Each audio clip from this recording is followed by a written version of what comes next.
Friends, ఇప్పుడు next classification of animal కింగ్డమ్లో next క్లాస్కి మీ అందరికీ స్వాగతం. ఇప్పుడు మనం ఏం చెప్దామంటే, ఇంతవరకు మనం చెప్పుకున్నటువంటి ప్రోటోజోవా, పోరిఫెరా, సిలెంట్రేటా, ప్లాటిల్మెంతిస్, నెమాటిల్మెంతిస్, అనిలిడా, ఆర్ద్రోపోడా గురించి మనం మాట్లాడుకున్నాం. ఇప్పుడు మనం మొలస్కా అనేటటువంటి ఫైలంను ఒకసారి చూద్దాం. మొలస్కా, దీని మీద డిఫరెంట్ కాంపిటేటివ్ ఎగ్జామ్స్లో ఏ విధంగా క్వశ్చన్స్ రావడం అవకాశం ఉంది అనేది ఒకసారి చూద్దాం. Mollusca, what is the meaning of mollusca అనేది మనం చూద్దాం. మొలస్కా అంటే అర్థం ఏంటంటే సాఫ్ట్ బాడీడ్ యానిమల్స్ అని అర్థం. అంటే మృదువైనటువంటి శరీరం కలిగినటువంటి జీవుల్ని మొలస్కా అని పిలుస్తారు. అయితే మృదువైన శరీరం కలిగినటువంటి జీవులను పేరు పెట్టాం, కానీ పై భాగంలో దీనికి ఒక షెల్ ఉంటుంది అనమాట. భాగంలో ఒక కర్పరం ఉంటుంది. కానీ కర్పరం ఉంటుంది, కానీ లోపల చూస్తే నిజమైన యానిమల్ అనేది చాలా స్మూత్గా, మృదువుగా ఉంటుంది అనమాట. అందువల్ల దీనికి మొలస్కా లేదా సాఫ్ట్ బాడీస్ యానిమల్స్ అని పేరు పెట్టారు. దీనిలో మనం గుర్తుంచుకోవాల్సిన ప్రధాన పాయింట్స్ ఏంటంటే, the animals belonging to the phylum mollusca have soft bodies, triploblastic, అంటే మాట్లాడుకున్నాం లాస్ట్ క్లాస్లో. ట్రిప్లోబ్లాస్టిక్ యానిమల్స్, బైలాటరలీ సిమెట్రికల్, దీని గురించి కూడా మాట్లాడుకున్నాం. బైలాటరలీ సిమెట్రికల్ అంటే లాస్ట్ టైం మనం మాట్లాడుకున్నాం, అందుకే మనం ఇప్పుడు చెప్పట్లేదు. అలాగే coelomates, what is the meaning of coelomata? సాధారణంగా యానిమల్స్ అనేవి ఏ సీలోమేటా అనే రెండు ప్రధానమైనటువంటి చెప్పుకోవచ్చు. శరీరం లోపల ఓపెన్ చేస్తే లోపల కుహరం ఉంటే అలాంటి వాటిని సీలోమేటా అనే యానిమల్స్ అని పిలుస్తారు. సీలోమ్ లేదా కుహరం అనేది లేకపోతే వాటిని ఏ సీలోమేటా. ఈ మొలస్కన్స్ అన్నీ కూడా సీలోమేటా యానిమల్స్ అనమాట. దాన్ని ఓపెన్ చేస్తే శరీరం లోపల ఖాళీ ప్రదేశం ఉంటుందన్నమాట, అందులో దాన్ని సీలోమేటా. అలాగే the study of mollusca is called as malacology. Malacology అంటే అర్థం ఏంటంటే the study of mollusca. The study of mollusca is called as malacology. Mollusca జీవుల గురించి చదివే శాస్త్రాన్ని మెలకాలజీ అంటారు. They are sluggish invertebrates with a thin fleshy envelope or mantle covering the visceral organ. Okay, mollusca is the second largest phylum of. గుర్తుంచుకోండి, సాధారణంగా మన animal Kingdom ఉంది కదండి, యానిమల్ కింగ్డమ్ మొత్తం అంతట్లోని యానిమేలియా అనే దానిలో యానిమల్స్ అన్నింటిలో పెట్టాం. యానిమల్స్ అన్నిటిలో కూడా అత్యధికంగా జంతువులు ఉన్నటువంటి వర్గం ఏది అంటే ఆర్ద్రోపోడా. ఆర్ద్రోపోడా తర్వాత సెకండ్ లార్జెస్ట్ ఫైలం ఏది అంటే మొలస్కా. ఓకే, ఇది గుర్తుంచుకోండి, సెకండ్ లార్జెస్ట్ ఫైలం మొలస్కా. ఇది నెక్స్ట్ దీనికి సంబంధించి మొలస్కాన్ క్యారెక్టర్స్ చూస్తే దానిలో ఎగ్జామ్స్లో క్వశ్చన్స్ ఎలా వస్తాయంటే, దీని బాడీ ఇవన్నీ సాధారణంగా టెరెస్ట్రియల్గా ఉండొచ్చు, అంటే భూమి మీద ఉండొచ్చు, లేదా మాయిస్ట్ సాయిల్, తడిగా ఉన్నటువంటి భూమి మీద ఉండొచ్చు, లేదా మెరైన్ సముద్రంలో ఉండొచ్చు, లేదా ఫ్రెష్ వాటర్ మంచినీటిలో కూడా ఉంటాయన్నమాట. అలాగే కొన్ని ఆర్గనైజేషన్స్లో అంటే కొన్ని ఆర్గాన్ సిస్టమ్స్ కూడా వీటి కలిగి ఉంటాయి. గ్రావిటీ ఉంటుంది బాడీ. దీని బాడీ అనేది హెడ్ అని, విసరల్ మాస్ అని, మస్కులర్ ఒక ఫుట్ అని, మ్యాంటిల్ అని. ఇక్కడ మస్కులర్ ఫుట్ అనేది మనకి ఇంపార్టెంట్. ఏంటంటే మొలస్కాలో ప్రధానంగా ఉన్నటువంటి లోకోమోటరీ ఆర్గాన్ ఏది అంటే ఈ మస్కులర్ ఫుట్. మస్కులర్ ఫుట్ అంటే కండరయుతమైనటువంటి పాదం. ఈ పాదం సహాయంతోనే ఇది నడవగలుగుతూ ఉంటుంది అన్నమాట. దగ్గర నుంచి వారి దగ్గరికి నడవడానికి ఈ మస్కులర్ ఫుట్ అనేది పనికొస్తూ ఉంటుంది. అంతేకాకుండా వీటిలో కాంపౌండ్ ఐస్ ఉంటాయి.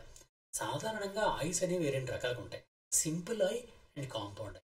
సింపుల్ ఐ అంటే మనలో ఉంటుంది, అంటే మనుషుల లోపల సింపుల్ ఐ ఉంటుంది. ఫర్ ఎగ్జాంపుల్ ఒకే ఒక కనుగుడ్డు ఉంటుంది, ఇలా కనుగుడ్డు ఉంటుంది. దీని ముందు భాగంలో కార్నియా ఉంటుంది, వెనకాతల భాగంలో రెట్ ఉంటుంది, మధ్యలో ఒక లెన్స్ ఉంటుంది, ఇలా లెన్స్ ఉంటుంది.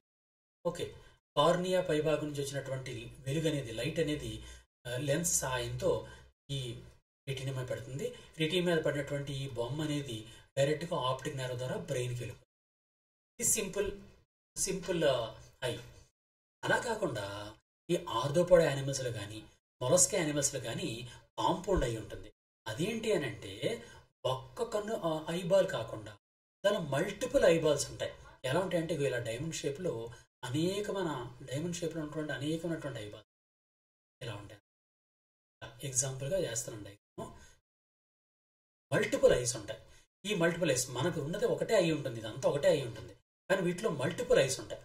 అంటే ఏ డైరెక్షన్ నుంచి వచ్చేటటువంటి డయాగ్రామ్, ఫర్ ఎగ్జాంపుల్ ఒక చెట్టు ఉందనుకోండి, ఆ చెట్టుకు సంబంధించిన డయాగ్రామ్లో ఈ ఆకులన్నీ కూడా ఒక ఐబాల్ గుర్తిస్తుంటుంది.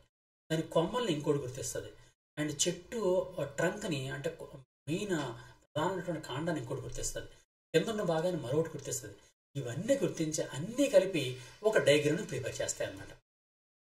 అన్నీ కలిపి క్యుములేటివ్గా డయాగ్రామ్ తయారు చేస్తాం. అంతేనా, ఒకే ఐబాల్ ఉండదు. ఈ విధంగా దాన్ని ఏమంటారంటే కాంపౌండ్ ఐ అంటారు అనమాట. ఆ విధంగా కాంపౌండ్ ఐస్ కలిగి ఉంటుంది. అంతేకాకుండా దాని పైభాగంలో ఒక షెల్ ఉంటుంది అనమాట. ప్రతి దానికి కూడా ఒక షెల్. ఫర్ ఎగ్జాంపుల్ ఒక ఆల్చిప్ ఉందనుకోండి, లేదా ఒక పీత ఉందనుకోండి, స్నేహిల్, వాటి పైభాగంలో ఒక గట్టిగా ఉన్నటువంటి ఒక షెల్ ఉంటుంది, ఒక కర్పరం ఉంటుంది అనమాట. కాల్ సిరీస్ షెల్ అంటారు దాన్ని. అంతేకాకుండా దానిలో ఒక ఫుట్ ఉంటుంది, దాంతో కాలుతో నడుస్తూ ఉంటుంది, పాదం ఉంటుంది అనమాట. మనకు కనిపించదు కానీ జాగ్రత్త చూస్తే అది పాదం సహాయంతో బయటికి పాదం తీసి దాంతో నడుస్తుంటుంది. సింగిల్ ఫుట్ ఉంటుంది. They have well developed digest system. Digest system చాలా బాగా అభివృద్ధి చెంది ఉంటుంది. దీనిలో రాడ్యులా అనే ఒక ప్రత్యేక భాగం. రాడ్యులా గ్రైండింగ్ కోసం, ఆహారం తీసుకున్న తర్వాత దాన్ని ర్యాస్పింగ్ ఆర్గాన్ అంటారు, గ్రైండింగ్ ఆర్గాన్ అంటారు. అంటే ఆహారాన్ని మొక్కలు చేయడం కోసం ఉపయోగించేటటువంటి భాగాన్ని రాడ్యులా అంటారు అనమాట. ఆ రాడ్యులాని కలిగి ఉంటుంది. అంతేకాకుండా they respire through general body surface, అంటే బాడీ సర్ఫేస్తో రెస్పిరేషన్ చేస్తాయి, గిల్స్తో రెస్పిరేషన్ చేస్తాయి, పల్మరీ శాక్తో కూడా రెస్పిరేషన్ చేస్తాయి. ఈ విధంగా 3 రకాలైనటువంటి రెస్పిరేషన్ ఉంటాయి. అలాగే బ్లడ్ సర్క్యులేషన్ అనేది open type of circulatory system. ఈ పాయింట్ మనం గుర్తుంచుకోవాలి. దీని మీద కూడా క్వశ్చన్లు వస్తూ ఉంటాయి. బ్లడ్ సర్క్యులేటరీ సిస్టమ్ అనేది సాధారణంగా యానిమల్స్ అన్నింటిలో కూడా బ్లడ్ సర్క్యులేటరీ సిస్టమ్ 2 రకాలుగా ఉంటుంది. దాని గురించి మీకు ఒకసారి వివరిస్తాను చూడండి. బ్లడ్ సర్క్యులేటరీ సిస్టమ్ అనేది 2 రకాలు. ఏంటంటే ఈ సర్క్యులేటరీ సిస్టమ్ 2 రకాలు. ఒకటి open type of circulatory system, ఇంకోటి closed type of circulatory system. Closed open type అంటే అర్థం ఏంటంటే దీనిలో ఎటువంటి బ్లడ్ వెసల్స్ ఉండవు. ఫర్ ఎగ్జాంపుల్ ఒక మనిషి ఉన్నాడు అనుకోండి, ఆ మనిషి అనేవాడు ఈ విధంగా అనేవాడు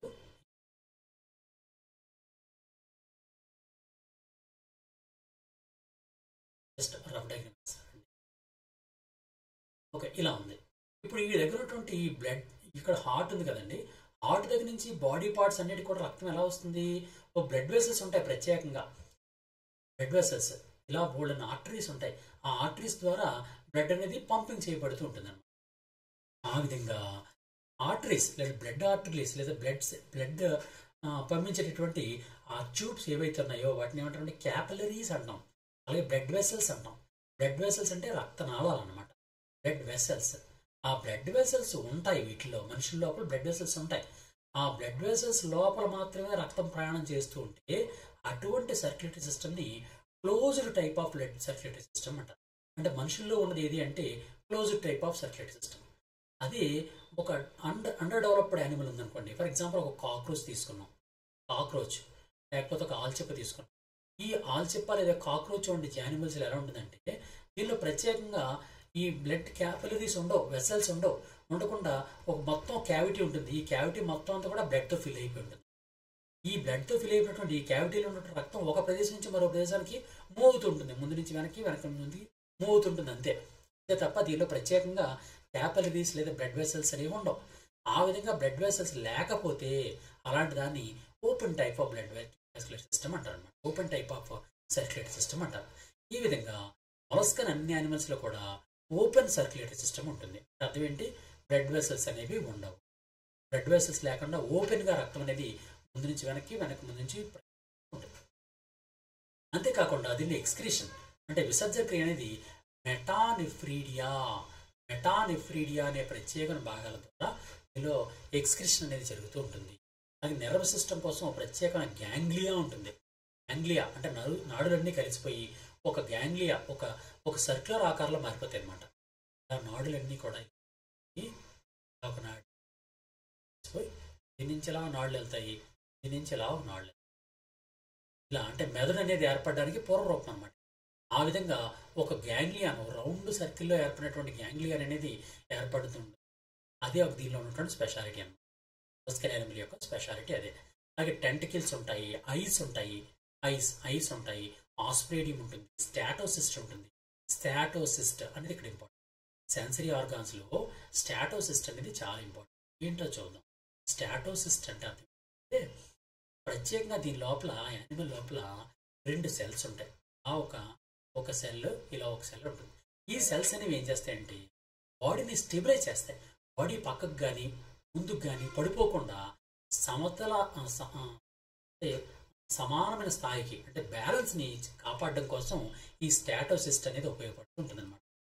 ఈ ఈ సెల్స్ కానీ సరిగా లేవు అంటే ఆ బాడీ అనేది సరిగా నిలబడదు. అందులో కూడా స్టాటోసిస్టులు ఉంటాయి. అంటే మన బాడీ లోపల కూడా స్టేబులింగ్ కోసమని మన చెవి లోపల ప్రత్యేకమైనటువంటి భాగాలు ఉంటాయి. అలాగే దీనిలో కూడా స్టాటోసిస్ట్ అనేటటువంటి బాడీ బ్యాలెన్సింగ్ ఆర్గన్ ఉంటాయి. అంతేకాకుండా sexes are separate in most of the molluscs, but some species have hermaphrodites. మనం ఆల్రెడీ చెప్పాను, హెర్మోప్రాయిడ్ అంటే male and female reproductive systems అని ఒకే అనిమల్ ఉంటే దాన్ని హెర్మోప్రాయిడ్ అంటాం. ఆ హెర్మోప్రాయిడ్గా కొన్ని ఉంటాయి, మరికొన్ని ఏమో మేల్ యానిమల్స్ వేరేగా, ఫిమేల్ యానిమల్స్ వేరేగా ఉంటాయి. అలా ఫెర్టిలైజేషన్ మేబీ ఎక్స్టర్నల్గా ఉంటుంది, ఇంటర్నల్గా కూడా ఉంటుంది. ఇది దీనికి సంబంధించిన అంశాలు. మొలస్కాకి ఎగ్జాంపుల్స్ చూసుకుంటే పైలా మనకు తెలుసు కదండి. పైలా సాధారణంగా మనకు తెలుసు. పైలా అంటే ఇలా నత్త ఉంటుంది. నడుస్తూ ఉంటాయి. మనం చూడగా ఒక హెర్మిట్ క్రాబ్ అంటాం. ఇలా హెర్మిట్ ఒక నత్త ఇలా ప్రయాణం చేస్తాం. ఈ నత్తలన్నీ కూడా నత్తను సాధారణంగా ఏమని పిలుస్తామంటే మనం యాపిల్ స్నేల్ అంటారు. యాపిల్ స్నేల్ అంటే స్నేల్. అలాగే లిమాక్స్ దాన్ని స్లగ్ అని పిలుస్తారు. కూడా ఇంపార్టెంట్ మనకి. లిమెక్స్ అనే దాన్ని స్లగ్ అంటారు. అలాగే యూనియో అంటే మనకు తెలుసు కదండి. మనకు ఆల్చిప్ప అంటాం. ఆల్చిప్ప ఇలా ఇలా 2 ఫలకాలు ఉంటాయి. దీనిలో 2 ఫలకాలు ఉంటాయి. ఈ 2 ఫలకాలు ఓపెన్ అవుతాయి. దీని నుంచి యానిమల్ బయటకు వస్తాం. ఈ విధంగా ఉండే దాన్ని ఆల్చిప్ప అంటాం. యూనియో అంటారు. దాన్ని ఫ్రెష్ వాటర్ మజిల్ అని కూడా పిలుస్తుంటారు. ఫ్రెష్ వాటర్ మజిల్ అన్న యూనియో అన్న ఒకటే. అలాగే టర్బినెల్లా దాన్ని శంఖ అని పిలుస్తారు. శంఖం అంటాం కదండి, ఆ శంఖం అనేది టర్బినెల్లా. అలాగే హెలిక్స్ అంటే గార్డెన్ స్నేల్ అంటారు. గార్డెన్ స్నేల్ పేరు ఏం పేరండి? హెలిక్స్. అలాగే డెవిల్ ఫిష్ అని దేనిపిస్తారు? ఆక్టోపస్. మనం ఇంతకుముందు అనేకమైనటువంటి ఫిష్లు మనం మాట్లాడుకుంటాం. క్రింది వాటిలో ఫిష్ కానిది ఏది అని ఇచ్చి ఈ డెవిల్ ఫిష్ కూడా ఇస్తారు. ఇది ఫిష్ కాదు నిజానికి, ఇది ఒక ఆక్టోపస్. మనందరికీ చాలా మంది తెలుసు ఆక్టోపస్ అంటే. ఆ ఆక్టోపస్ని డెవిల్ ఫిష్ అంటారు. డెవిల్ ఫిష్ ఇది ఫిష్ కాదు, ఇది ఒక మొలస్కన్ యానిమల్. ఈ విధంగా డెవిల్ ఫిష్ అనేది ఉంటుంది. అలాగే లాలిగో దీన్ని స్క్విడ్ అంటారు. స్క్విడ్ లేదా లాలిగో అనేది. అలాగే సెపియా అంటారు. ఒక యానిమల్ ఉంటుంది. ఆ సెపియా పేరు ఏం పేరంటే కటిల్ ఫిష్ అంటారు దీన్ని. చూడండి ఇక్కడ ఫిషెస్ ఎన్ని ఉన్నాయో. Devil fish octopus, cuttlefish sepia. అలా వీటిని జాగ్రత్తగా మీరు చదువుకోండి, గుర్తుంచుకోండి. ఎందుకంటే ఎగ్జాంపుల్స్ ఇస్తారు అనమాట. ఎలా ఇస్తారంటే క్వశ్చన్, క్రింది వాటిలో డెవిల్ ఫిష్ అని దేని పిలుస్తారు? ఆక్టోపస్. క్రింది వాటిలో కటిల్ ఫిష్ అని పిలుస్తారు? సెపియా. ఓకే. క్రింది వాటిలో ఫ్రెష్ వాటర్ మజిల్ ఏది? శంఖ అనే దాని యొక్క సైంటిఫిక్ నేమ్ ఏంటి? టర్బినెల్. దీనికి సంబంధించిన క్వశ్చన్స్ రావడానికి అవకాశం ఉందన్నమాట. అలాగే మొలస్కాల కొన్ని పాయింట్స్, ఇంపార్టెంట్ పాయింట్ ఏంటంటే ఇది సెకండ్ లార్జెస్ట్ ఫైలం. దేని తర్వాత? ఆర్థ్రోపోడా తర్వాత. ఇది గుర్తుంచుకోండి. అంతేకాకుండా ఇక్కడ ప్రధానంగా గుర్తుంచుకోవాల్సిన మరొక ఎగ్జాంపుల్ ఇంపార్టెంట్ పాయింట్ ఉందండి. అదేంటంటే హీమోసైనిన్. సాధారణంగా మన బాడీ లోపల రక్తం ఎర్రగా ఉంటుందని చెప్పాం. మన మనుషుల్లో బ్లడ్ అనేది ఎర్రగా ఉండడానికి కారణం ఏంటి? హీమోగ్లోబిన్ కలిగి ఉండడం. హీమోగ్లోబిన్ ఉంటే రెడ్ కలర్లో ఉంటుంది. కానీ దీనిలో బ్లడ్ ఎలా ఉంటుందో తెలుసా అండి? బ్లూ కలర్లో కానీ గ్రీన్ కలర్లో కానీ. మొలస్కాన్ యానిమల్స్లో ఉన్నటువంటి, ఫర్ ఎగ్జాంపుల్ ఆక్టోపస్ ఉందనుకోండి, ఆక్టోపస్లో రక్తం అనేది బ్లూ ఆర్ గ్రీన్ కలర్లో ఉంటుంది. ఎందుకనంటే the presence of pigment contained copper ఉన్నటువంటి పిగ్మెంట్ అయినటువంటి హీమోసైనిన్ ఉంటుందన్నమాట. హీమోసైనిన్. ఈ హీమోసైనిన్ ఉండడం వలన dark blue or dark green కలర్లో ఉంటుంది అనమాట. ఈ మొలస్కన్ యొక్క బ్లడ్ అనేది dark blue or dark green కలర్లో ఉండడానికి కారణం ఏంటి? కాపర్ మెటల్ ఉన్నటువంటి హీమోగ్లోబిన్ ఉండడము. అదే మనుషుల లోపల బ్లడ్ అనేది రెడ్గా ఉండడానికి కారణం ఏంటి? ఐరన్ కలిగినటువంటి ఫెర్రస్ ఐరన్ కలిగినటువంటి హీమోగ్లోబిన్ ఉండడము అనమాట. మన రక్తంలో అయితే ఐరన్ ఉంటుంది, కానీ మొలస్కన్ రక్తంలో అయితే కాపర్ ఉంటుంది. కాపర్ అది గుర్తించు. They possess myogenic heart. సాధారణంగా ఏంటంటే మయోజెనిక్ హార్ట్ అంటే కండరం కలిగినటువంటి బలమైనటువంటి ఫుడ్ అనమాట. వీటిలో కూడా మయోజెనిక్ హార్ట్ ఉంటుంది. అది ఇంపార్టెంట్ పాయింట్. ఓకే, ఇది మొలస్కాకు సంబంధించినటువంటి ప్రధాన అంశాలు. నెక్స్ట్ మనం గుర్తుంచుకోవాల్సిన ప్రధాన పాయింట్ ఏంటంటే మొత్తం వేరు లెసన్స్ మనం ఆల్రెడీ చెప్పుకుంటున్నాం. ఈ లెసన్స్ మీద అన్నీ కూడా ఇంపార్టెంట్ పాయింట్స్ మాత్రం నేను చెప్తున్నాను, ఓన్లీ ఇంపార్టెంట్ పాయింట్స్. ఎగ్జామ్లో గతంలో ఏ విధమైనటువంటి క్వశ్చన్లు అడిగాడో నేను నెక్స్ట్ లెసన్లో ఎగ్జామ్లో ఏం క్వశ్చన్లు అడిగాడు, ప్రీవియస్ ఇయర్లో క్వశ్చన్స్ ఏంటి అడిగాడు అనేది మీకు చూపిస్తాను. దాని ప్రకారం మీకు అర్థమవుతుంది. అంతా మీరు లెసన్ విన్నారంటే ఆ ఎగ్జామ్లో క్వశ్చన్ ఏ విధంగా అడిగినా సరే గతంలో అడిగిన క్వశ్చన్లకి అండ్ భవిష్యత్తులో అడగబోయే క్వశ్చన్లు కూడా ఈజీగా మీరు ఆన్సర్ చేయగలుగుతారు. మన ఏకలవ్య గురించి మొత్తం మీ మిత్రులందరికీ తెలియజేయండి. మీరు ఎవరైనా మన ఏకలవ్య వాట్సాప్ గ్రూప్లో జాయిన్ అవ్వాలనుకుంటే 9949449941కి వాట్సాప్లో మీ పేరు పంపించండి.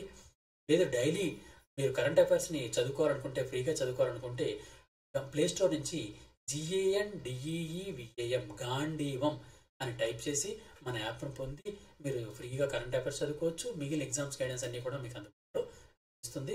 మీరు ఎప్పుడైనా సరే మీకు ఎప్పుడు ఏ అవసరమైనా సరే తప్పనిసరిగా కామెంట్ రూపంలో తెలియజేయండి. నేను తప్పనిసరిగా దాన్ని చూసి మీకు కావాల్సిన సహాయాన్ని అందించడానికి ట్రై చేస్తాను.